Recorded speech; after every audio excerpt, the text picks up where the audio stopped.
ಸಮುದ್ರದ ಉಪ್ಪು ನೀರನ್ನ ಸಿಹಿ ನೀರನ್ನಾಗಿ ಪರಿವರ್ತಿಸುವ ವಿನೂತನ ತಂತ್ರಜ್ಞಾನವನ್ನು ಮಂಗಳೂರಿನ ಬೋಟ್ಗೆ ಅಳವಡಿಕೆ ಮಾಡಲಾಗಿದೆ.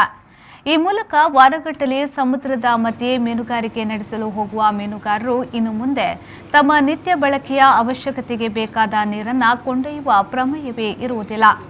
ಆಳಸಮುದ್ರ ಮೀನುಗಾರಿಕೆ ನಡೆಸುವ ಮೀನುಗಾರರು ಸುಮಾರು 16 ದಿನಗಳ ಕಾಲ ಸಮುದ್ರದ ನಡುವೆಯೇ ಮೀನುಗಾರಿಕೆ ನಡೆಸುತ್ತಿರುತ್ತಾರೆ. ಆದರೆ ಅವರಿಗೆ ಅಲ್ಲಿ ಉಪ್ಪು ನೀರು ದೊರಕುತ್ತಿದೆಯೇ ಹೊರತು ಸಿಹಿ ನೀರು ಸಿಗುವುದಿಲ್ಲ.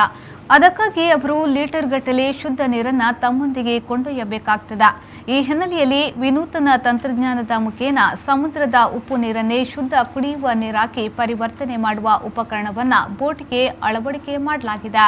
ಆಸ್ಟ್ರೇಲಿಯಾದ ಮರೈನ್ ಕಂಪನಿಯಾದ ರಯಾನ್ಸ್ನವರು ಈ ಉಪಕರಣವನ್ನು ಅಭಿವೃದ್ಧಿಪಡಿಸಿದ್ದು, ಭಾರತದಲ್ಲಿಯೇ ಮೊದಲ ಬಾರಿಗೆ ಮಂಗಳೂರಿನ ಮೀನುಗಾರಿಕಾ ಬೋಟ್ಗೆ ಇದನ್ನು ಅಳವಡಿಕೆ ಮಾಡಲಾಗಿದೆ. ಈ ಉಪಕರಣದಲ್ಲಿ ದಿನಕ್ಕೆ 2000 ಲೀಟರ್ ನೀರನ್ನು ಉತ್ಪಾದನೆ ಮಾಡಲು ಸಾಧ್ಯ. ಈ ಮೂಲಕ ತಿಂಗಳಿಗೆ 60,000 ಲೀಟರ್ ನೀರನ್ನು ಉಳಿಕೆ ಮಾಡಲು ಸಾಧ್ಯ. ಇದು ಮೀನುಗಾರರಿಗೆ ಲಾಭದಾಯಕವೂ ಆರೋಗ್ಯಕರವೂ ಆಗಲಿದೆ.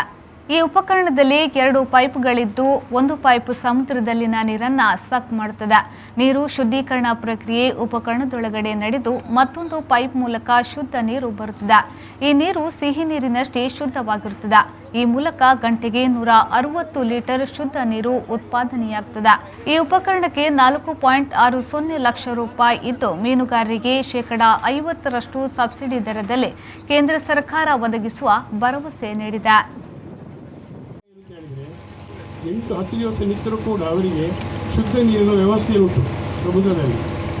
ಮತ್ತು ಅಷ್ಟು ನೀರು ಅಂದರೆ 5,000 ಲೀಟರ್ ನೀರಿನ ಭಾರ ಬೋಟಿಗೆ ಬೀಳುವಂಥದ್ದು ಕಮ್ಮಿ ಆಗ್ತದೆ. ಮತ್ತು ಅಷ್ಟು ಸ್ಪೇಸ್ ಉಳಿತಾಯ ಆಗ್ತದೆ. ಅಲ್ಲದೆ ಒಂದು ತಿಂಗಳಿಗೆ ಮಿನಿಮಮ್ ಒಂದು 28,000 ರಿಂದ 35,000 ರೂಪಾಯಿ ನೀರು ಪರ್ಚೇಸ್ ಮಾಡಿದ ಉಳಿತಾಯ ಆಗ್ತದೆ. ಇಷ್ಟೆಲ್ಲ ಆಗಿಯೂ ಕೂಡ ಬೋಟಿನವರಿಗೆ 8 ರಿಂದ 10 ದಿವಸ ನಿಲ್ಲುವ ಬದಲು 12 ದಿವಸ ನೀರು ಬೇಕಿದ್ದರೆ ಈಗ ಕೊಂಡೋಗುವ ನೀರನ್ನು ಸಾಕಾಗುವುದಿಲ್ಲ. ಸೊ ಈ ಒಂದು ಪದ್ಧತಿಯಲ್ಲಿ, ಈಗಿನ ಟೆಕ್ನಾಲಜಿಯಲ್ಲಿ ಅದು 12 ಅಥವಾ 15 ದಿವಸವರೆಗೆ ಕೂಡ ಅಲ್ಲಿ ನಿಂತು ಶುದ್ಧ ನೀರಲ್ಲಿ ಎಲ್ಲ ಮುಗಿಸ್ಕೊಂಡು ಬರ್ಬೋದು. ಇದು ಆಸ್ಟ್ರೇಲಿಯನ್ ಬೇಸ್ಡ್ ಟೆಕ್ನಾಲಜಿ.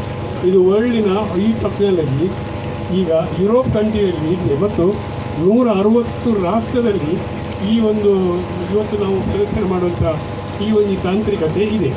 ಇಂಡಿಯಾದಲ್ಲಿ ಇದು ಫಸ್ಟ್ ಟೈಮ್ ಕರ್ನಾಟಕ, ಅದು ಕೂಡ ಮಂಗಳೂರಲ್ಲಿ ಈಗ ಪ್ರಾತ್ಯಕ್ಷಿಕವನ್ನು ನಾವು ನೀಡಿದ್ದೇವೆ.